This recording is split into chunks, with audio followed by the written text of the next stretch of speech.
दिल्ली में चुनावी जंग के एम फैक्टर पर है।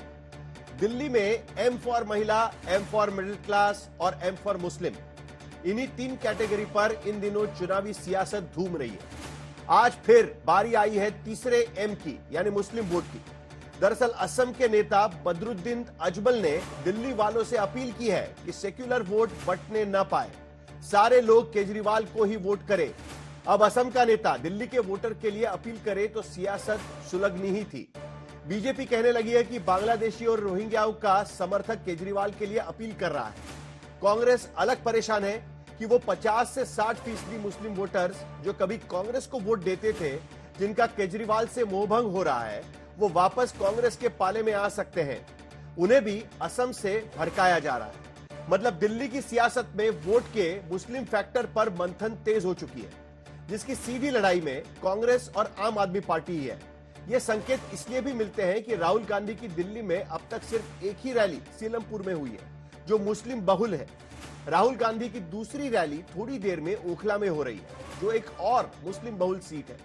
कांग्रेस की दिल्ली में चुनावी रणनीति को देखकर यह सवाल उठता है कि क्या कांग्रेस को दिल्ली में मौजूद करीब 1 दर्जन मुस्लिम बहुल सीटों से ही ज्यादा उम्मीदें हैं? क्या कांग्रेस के खिलाफ केजरीवाल को समर्थन की जगह जगह से आ रही अपील का असर दिल्ली के मुस्लिम वोटर्स पर पड़ेगा? और क्या दिल्ली के मुस्लिम वोटर सिर्फ बीजेपी को रोकने के लिए कांग्रेस के खिलाफ केजरीवाल का समर्थन करने के लिए मजबूर हो चुके हैं? ऐसे तमाम राजनीतिक सवालों पर आज के दंगल में चर्चा होगी। दरअसल दिल्ली के 3 एम फैक्टर जो सबसे गहरा प्रभाव डालेंगे दिल्ली की राजनीति पर, दिल्ली के चुनावों पर, उसकी लगातार चर्चा हम कर रहे हैं। और आज उसमें से तीसरा एम फैक्टर यानी मुस्लिम वोटों पर चर्चा होगी। अब तक मुस्लिम वोटों में देखा गया है कि 2013 के पहले कांग्रेस का दबदबा इन वोटों पर एक तरफा हुआ करता था। कम से कम 5 से 60% मुस्लिम वोटर्स कांग्रेस के पाले में जाया करते थे।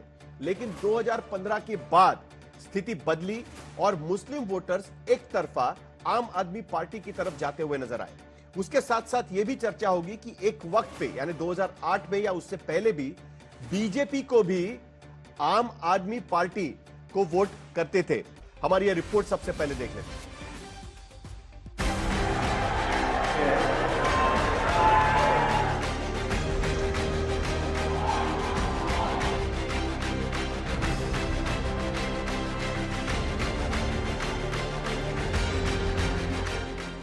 एक दिन 3 दल, 9 नेता, 40 रैलियां। दिल्ली की चुनावी जंग पूरे शबाब पर है। एक तरफ गद्दी की ख्वाहिश, दूसरी तरफ वजूद बचाने की कवायद, तीसरी तरफ तख्त पर बने रहने की हसरत।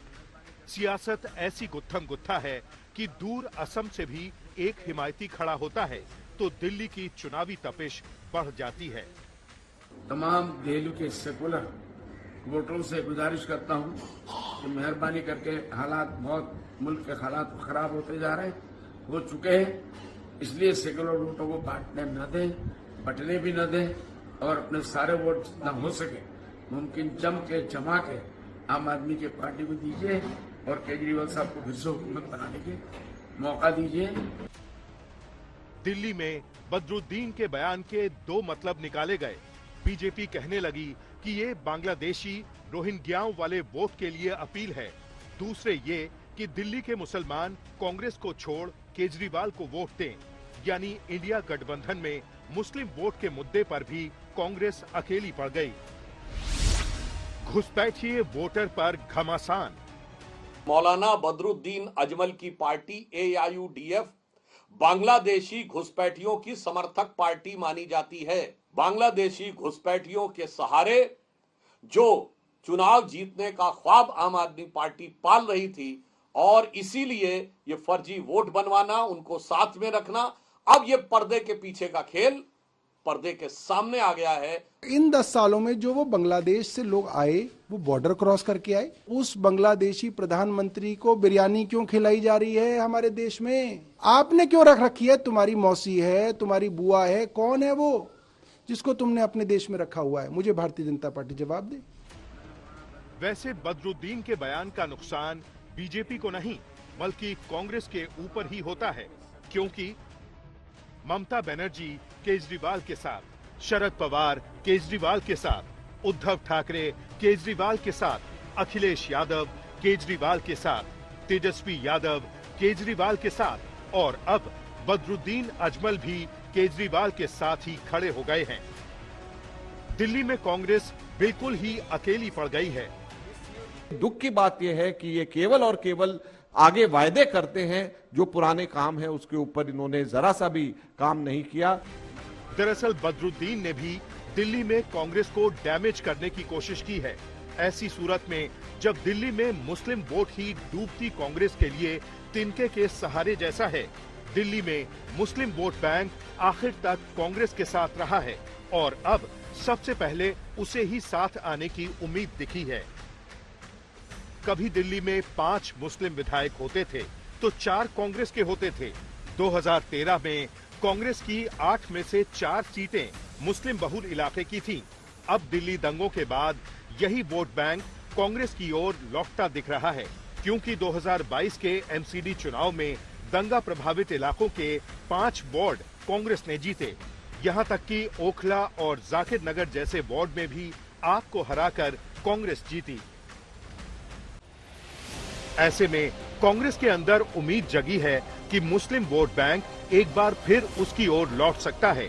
शायद इसी उम्मीद में कांग्रेस पार्टी ने 2 हफ्ते पहले राहुल गांधी की इकलौती सभा मुस्लिम बहुल सीलमपुर इलाके में रखी और अब दूसरी सभा मुस्लिम बहुल ओखला सीट पर हो रही है, जहां से कांग्रेस ने पूर्व विधायक आसिफ खान की मौजूदा पार्षद बेटी अरीबा खान को उम्मीदवार बनाया है। क्योंकि कांग्रेस को लगता है कि उसके जिस मुस्लिम वोट बैंक पर आम आदमी पार्टी ने कब्जा किया है वो वापस लौट सकता है और ये मामूली वोट बैंक नहीं है। इसकी शिफ्टिंग के आंकड़े देखें तो 2013 में जिस कांग्रेस के पास 53% और आम आदमी पार्टी के पास 12% मुस्लिम वोट था, वो सिर्फ 2 साल के अंदर 2015 में कांग्रेस के पास घटकर 20% रह गया और आपके पास बढ़कर 77% पहुंच गया। 2020 में कांग्रेस के पास सिर्फ 13% मुस्लिम वोट बचे थे और आपके पास 83% मुस्लिम वोट थे। मुस्लिम वोट बैंक पर आम आदमी पार्टी के इसी एक छत्र राज को तोड़ने के लिए ओवैसी जैसे प्लेयर भी दिल्ली के दंगल में दांव आजमा चुके हैं। ओवैसी का दांव है कि केजरीवाल ने मुसलमानों के हक की बात नहीं की, दंगे में फंसे नेताओं को दूध की मक्खी की तरह निकाल फेंका। कांग्रेस का दांव है कि संविधान की हिफाजत में मुसलमानों की हिफाजत है और वो सिर्फ कांग्रेस कर सकती है। केजरीवाल पिछले 2 चुनावों के समर्थन मौलानाओं को वेतन से लेकर बांग्लादेशी रोहिंग्या तक की पिच तक अपने दांव आजमा रहे हैं, क्योंकि दिल्ली की चुनावी लड़ाई में मजहबी वोट बैंक का खेल खेलने वालों को बखूबी पता है कि दिल्ली की आबादी में करीब 13% मुस्लिम वोटर हैं, जिनकी फिंगर टिप्स पर 6 सीटों के नतीजे छिपे हैं। बाकी 6 दूसरी सीटों पर भी बिना मुस्लिम वोट बैंक के कोई जीत नहीं सकता और 2020 में उन 12 में से 11 सीटों पर आम आदमी पार्टी ही जीती थी। लेकिन इस बार जिस तरह आम आदमी पार्टी को चुनौतियों का सामना करना पड़ रहा है, उसमें उसे मुस्लिम बहुल सीटों पर भी खतरा बढ़ता दिख रहा है। ऐसे में जब बदरुद्दीन अजमल जैसे नेता समर्थन देते हैं तो वो आपकी राहत मगर कांग्रेस के लिए आफत की तरह सुनाई पड़ती है। आज तक ब्यूरो।